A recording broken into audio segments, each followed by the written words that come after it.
Le deuxième Forum mondial de femmes francophones organisé à Kinshasa du 3 au 4 mars a vécu. La cérémonie de clôture a été organisée à l'hémicycle du Palais du Peuple ce mardi 4 mars 2014 sous la houlette du président de l'Assemblée nationale Aubin Minakou, représentant personnel du chef de l'État. C'était en présence de première dame du Congo-Brazzaville, de la République démocratique du Congo et du Mali, de l'administrateur de l'Organisation de la francophonie, ainsi que de l'initiatrice de ces forums, la ministre déléguée en charge de la francophonie de la République française, Yamina Ben-Guigui.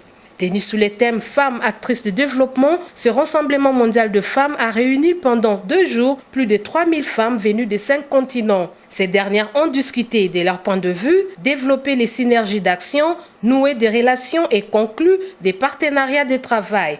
Cette rencontre de hommes et femmes a été sanctionnée par la formulation d'une série de recommandations issues des différents ateliers lus par la coordinatrice du réseau francophone pour l'égalité hommes-femmes.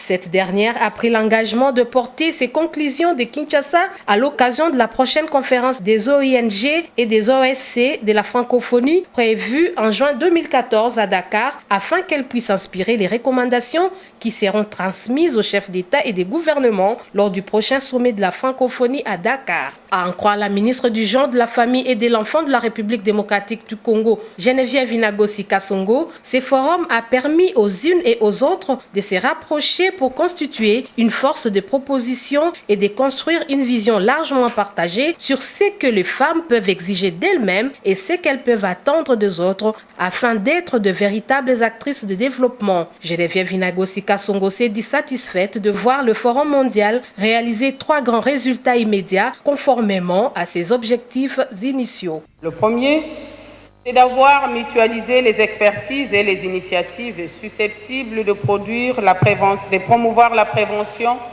sur les violences faites aux femmes, le renforcement du rôle des femmes dans la sphère politique ainsi que sa participation au processus de stabilisation et de reconstruction des pays de l'espace francophone. Le second est celui d'avoir poursuivi la mobilisation et intensifier des échanges des femmes de l'espace francophone autour des engagements et des actions concertées en faveur de la promotion et de la protection du droit à l'éducation de la femme et plus particulièrement de la jeune fille. Le troisième, enfin, est celui d'avoir intensifié les échanges entre les participantes sur les expériences et les bonnes pratiques en matière de promotion du rôle des femmes dans les activités économiques des pays de l'espace francophone.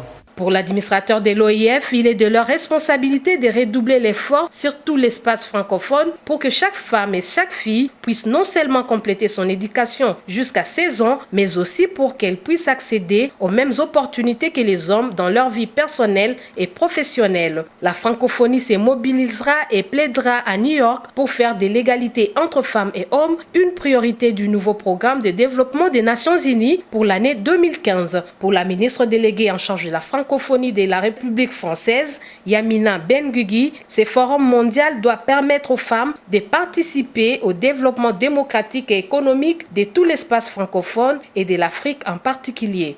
Le Forum mondial des femmes est la plus grande mobilisation de la société civile francophone dans laquelle nous ne devons pas oublier le secteur privé.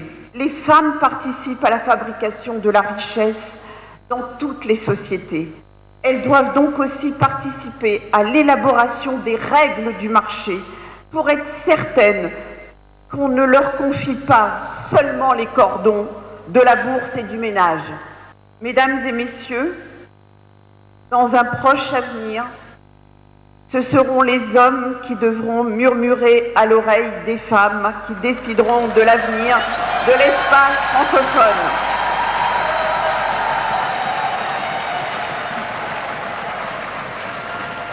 Car c'est avec la femme francophone que s'écrit aujourd'hui le contrat social de demain. La femme francophone est une réformatrice sociale.